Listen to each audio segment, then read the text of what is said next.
नमस्कार दोस्तों, civil engineering support के एक बहुत ही महत्वपूर्ण वीडियो में आपका स्वागत है। मैं हूं आपका दोस्त इंजीनियर अभिषेक सिंह। दोस्तों, एक चीज़ सपोज कीजिए कि कल आपने छत ढलवाया हो और आज आप जब छत पे जाएं तो आपको बहुत बड़े बड़े से क्रैक्स देखने को मिले। आपके दिल पे क्या गुजरेगा? जी हाँ फ्रेंड्स, पैर तले तो ज़मीन खिसक जाएगी। जी हाँ फ्रेंड्स, कुछ ऐसा ही हुआ है इस साइट पे कि कल जो है वो छत का ढलाई हुआ था और आज आप देखेंगे तो बहुत बड़े बड़े दोस्तों क्रैक्स आपको देखने को मिलेंगे। नमूना के तौर पे दोस्तों इससे स्टार्ट करते हैं। अभी इस वीडियो में बने रहिए, बहुत सारे गड्ढे और साथ ही साथ बहुत बड़े साइज में दोस्तों क्रैक्स इस छत पे आ गए हैं, तो सभी को दिखाऊंगा भी। ना सिर्फ दिखाऊंगा, इंटरटेनमेंट के लिए वीडियो तो बना नहीं रहा हूँ दोस्तों, बस आपको जानकारी देना है कि आपको कौन सी गलती नहीं करनी है। ठीक है, मुझे बिल्कुल भी अच्छा नहीं लगता है दोस्तों जब किसी का पैसा लाखों में बर्बाद होता है इस तरीके से, बहुत बुरा लगता है दोस्तों।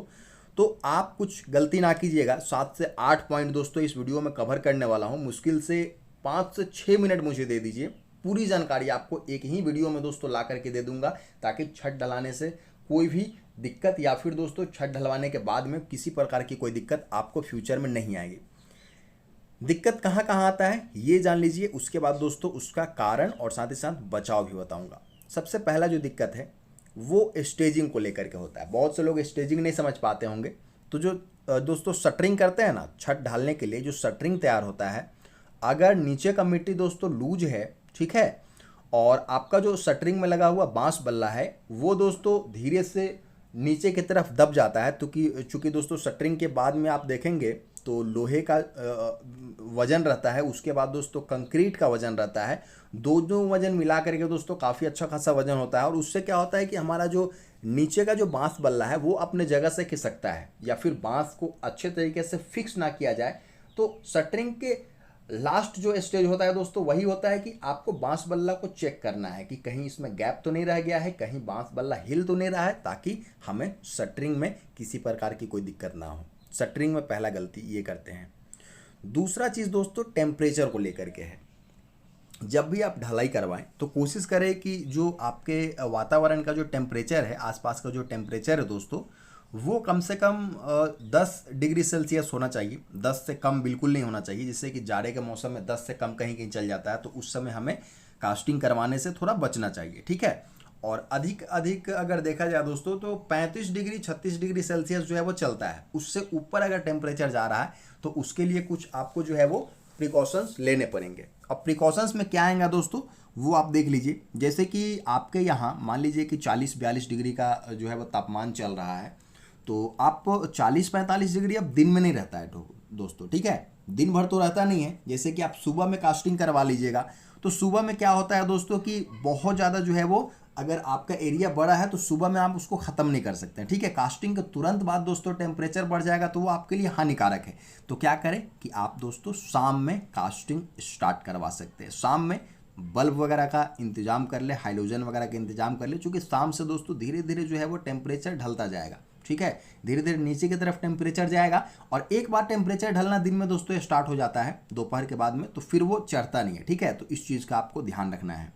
दूसरी चीज़ दोस्तों, पानी का जो टेम्परेचर है उसको आप मेंटेन कर सकते हैं। आइस क्यूब वगैरह का भी इस्तेमाल किया जा सकता है, लेकिन अगर छोटा अगर आपका कंस्ट्रक्शन है तो ही, बहुत ज़्यादा लार्ज स्केल में दोस्तों इसका कोई एप्लीकेशन मुझे दिखता नहीं है। एक चीज़ का आप और ध्यान देंगे कि आप अगर रेडी मिक्स कंक्रीट दोस्तों मंगवा रहे हैं तो आपको एक बंदे को रेडी मिक्स कंक्रीट का जो आरएमसी होता है ना, जो फैक्ट्री में दोस्तों कंक्रीट बना करके साइट पे लाया जाता है ट्रक के द्वारा, और उसके बाद दोस्तों यहाँ पे डाला जाता है, तो अगर इस तरीके के मसाले का आप इस्तेमाल करते हैं, इस तरीके के कंक्रीट का आप इस्तेमाल करने वाले हैं, तो आपको एक बंदा जिसको जानकारी हो कंक्रीट वगैरह की, उसको उस रेडी मिक्स कंक्रीट का जो फैक्ट्री है वहाँ पे आपको तैनात करना होगा, ताकि क्वालिटी चेक कर सके कि किस तरीके का सीमेंट मिलाया जा रहा है, केमिकल दिया भी जा रहा है या फिर नहीं। चूँकि दोस्तों कंक्रीट में एक बार केमिकल मिल जाए फिर देख करके बताना दोस्तों कितना सही मात्रा में मिलाया गया या फिर कौन सा केमिकल मिलाया गया, ये थोड़ा सा मुश्किल काम हो जाता है। तो ये चीज़ कर सकते हैं। अगर अपने साइट पे दोस्तों यहाँ पे कंक्रीट वगैरह तैयार करवा रहे हैं तो उसमें आपका जो सीमेंट है वो बिल्कुल फ्रेश होना चाहिए। आप पूछेंगे सीमेंट फ्रेश कैसे पता चलेगा? सीमेंट को छू करके देखिए, सीमेंट अगर फ्रेश रहेगा तो वो ठंडा रहेगा। ठीक है, पानी में डालने के बाद में सीमेंट थोड़ा सा गर्म होता है, लेकिन अगर पानी उसमें नहीं है दोस्तों, वाटर कंटेंट उसमें नहीं गया, मॉइस्चर वो नहीं खाया हुआ है, तो वो हाथ अगर डालेंगे सीमेंट के बोरी में तो वो बिल्कुल आपको ठंडा महसूस करवाएगा। तो ये चीज़ हो गई। एक चीज़ का और ध्यान देंगे दोस्तों कि सीमेंट का एक्सपायरी डेट 90 दिन का होता है। सीमेंट के बोरी पे लिखा हुआ रहता है डेट ऑफ मैन्युफैक्चरिंग, तो आप वहाँ से 90 दिन कैलकुलेट कर सकते हैं। किस तरीके से पढ़ना चाहिए दोस्तों, इस पे भी एक हमारे चैनल पे वीडियो है, उसको भी जा करके देख सकते हैं। तो 90 दिन जब से सीमेंट बना है तब से दोस्तों इस्तेमाल में आ जाना चाहिए। एक चीज़ का और ध्यान दीजिएगा दोस्तों कि जो सीमेंट का जो इनिशियल सेटिंग टाइम है वो लगभग दोस्तों हर सीमेंट का अलग होता है, लेकिन ऑन एंड एवरेज माना जाए तो 40 मिनट का होता है। 40 मिनट में इनिशियल सेटिंग टाइम है, ठीक है। मतलब अगर आपने कंक्रीट तैयार करके छोड़ दिया है तो 40 मिनट के बाद में वो सीमेंट जो है वो सेट करने लगेगा। एक बार दोस्तों आपका सीमेंट सेट कर गया तो फिर से उसको दोस्तों आप कहीं पे यूज करते हैं, तो एक बार जो सीमेंट सेट हो गया दोस्तों, फिर से दोबारा अगर उसको फिर से मिक्स करके कहीं पे लगाते हैं तो वो काम तो करेगा, लेकिन उतना एफिशिएंटली काम वो नहीं करेगा, उसमें क्रैक्स आने के चांसेस रहते हैं। तो कोशिश कीजिए 40 मिनट से पहले ही, जब आपका मसाला तैयार हो गया, कंक्रीट तैयार हो गया, तो 40 मिनट से पहले दोस्तों आपको क्या करना है कि छत पे उसको लगा लेना है। ये चीज़ हो गई। एक चीज़ का आपको और ध्यान देना है कि वाइब्रेटर का इस्तेमाल आपको छत में करना है, ठीक है। 2 तरीके के वाइब्रेटर होते हैं। अगर दोस्तों आपके पास सिर्फ और सिर्फ जो निडल वाइब्रेटर आता है, जिसमें देखेंगे लंबा पाइप सा निकला हुआ रहता है दोस्तों, जो बहुत कॉमन है, उसका कीमत भी ज़्यादा नहीं है, तो अगर आपका ठेकेदार आनाकानी करता है तो आप खुद भी खरीद सकते हैं। वैसे तो ठेकेदार का काम है कि उस जो है वो कंक्रीट को ढालने से पहले क्या करे कि सारा जो मशीनरी है वो अपना लेते आए, लेकिन आपका घर बन रहा है, आपका छत बन रहा है दोस्तों, आप जो है वो अगर ठेकेदार के पास नहीं है तो खरीद करके दीजिए उसको, भले बाद में बिल में एडजस्ट कीजिएगा उसको पैसे को, लेकिन दोस्तों आपके छत में वाइब्रेटर चलना चाहिए। खास तौर पे जो बीम है वहाँ चलना चाहिए, जो बीम और कॉलम मिलता हुआ जंक्शन है वहाँ पे चलना चाहिए, और दोस्तों छत के स्लैब में भी चलना चाहिए। इससे क्या होता है कि जो एयर बबल होता है दोस्तों, ठीक है, वो क्या होना चाहिए कि कंक्रीट से बाहर आना चाहिए, ताकि समय के साथ जब हमारा सीमेंट और सैंड दोस्तों जो है वो सेट करे, ठीक है, तो उसमें एयर बबल का जो गैप है वो फिर रह न जाए। क्योंकि अगर एयर गैप रहेगा दोस्तों तो वो समय के साथ क्या होगा कि वो खाली जगह रहता है ना, तो वो समय के साथ दोस्तों उसमें क्रैक्स पड़ना स्टार्ट हो जाएगा।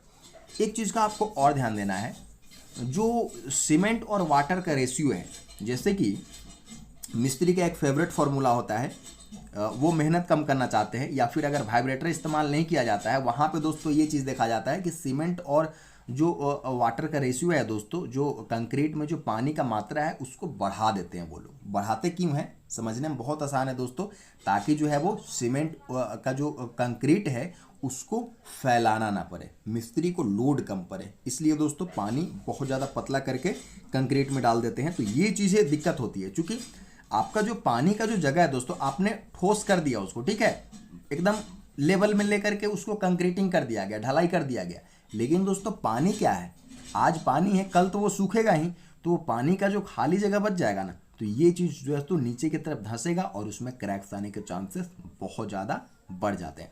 तो जितना भी चीज़ बताया जा रहा है दोस्तों, बिल्कुल प्रैक्टिकल नॉलेज आपको दे रहा हूँ मैं, बिल्कुल भी प्रैक्टिकल नॉलेज दे रहा हूँ।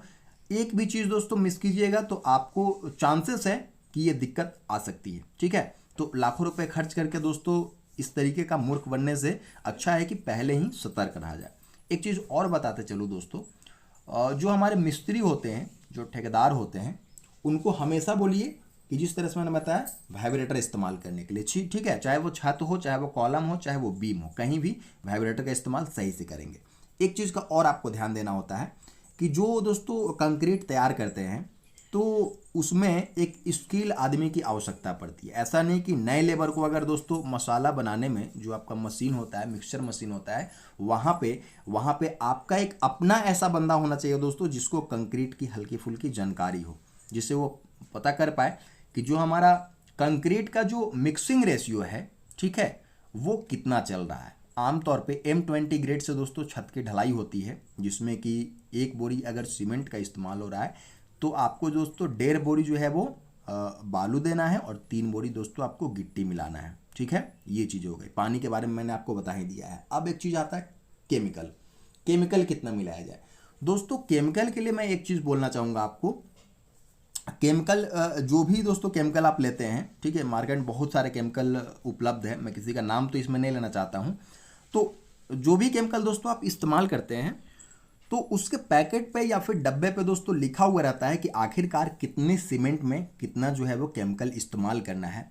मैं जो दोस्तों इस्तेमाल करवाया हूँ लास्ट वाले कंक्रीटिंग में, मैं आपको बता दूं कि उसमें दोस्तों 200 ml, ठीक है, 200 ml प्रति बैग के हिसाब से दोस्तों उस वाले केमिकल को डालना था। तो आप भी दोस्तों अच्छे तरीके से जो है वो डब्बे पे पढ़ लीजिएगा। और उसमें दोस्तों बाकायदा जो है वो नापने के लिए एक मेजरिंग कप दिया जाता है, जिसको कि दोस्तों नाप करके डालना चाहिए, ठीक है। तो रेशियो अगर ड्राम में पानी मिलाते हैं, ठीक है, तो ड्राम में दोस्तों इसी रेशियो में डाला जाए, जितने में दोस्तों जितना पानी लग रहा है जिस बाल्टी में, उसको नाप करके आप एक अंदाज़ा बना ले, ताकि आपको पता चले कि प्रति बोरी दोस्तों 200 ml ही जो आपका केमिकल है वो जाना चाहिए एक बैच में, ठीक है। तो इस चीज़ का आप ध्यान देंगे, क्योंकि दोस्तों क्या होता है कि आप अगर ध्यान नहीं देंगे तो जो मिस्त्री होते हैं, जो लेबर होते हैं, जो ठेकेदार होते हैं, उनको हमेशा इस जगह पे नहीं रहना होता, बस ढलाई करके उनको कहीं और दूसरे जगह चला जाना होता है। लेकिन आपको उस घर में रहना है, तो परेशानी आएगी तो आपको आएगी। इसलिए दोस्तों एक दिन आप परेशान होइए, ताकि आप लंबे समय तक जो है वो निश्चिंत रहें। तो आपने देखा, लाइव मैंने दिखाया भी कि किस तरीके से क्रैक्स आते हैं। ये बहुत पुराना छत नहीं है, एक दिन पुराना छत है, और देख सकते हैं दोस्तों कितना ज़्यादा क्रैक्स आने लगे हैं। तो हर चीज़ को मैंने इसमें शामिल करने की कोशिश किया। उम्मीद करता हूँ जानकारी आपके काम की होगी। तो चैनल को सब्सक्राइब कर लीजिए। फिर मिलते हैं, इजाज़त दीजिए, नमस्कार, धन्यवाद।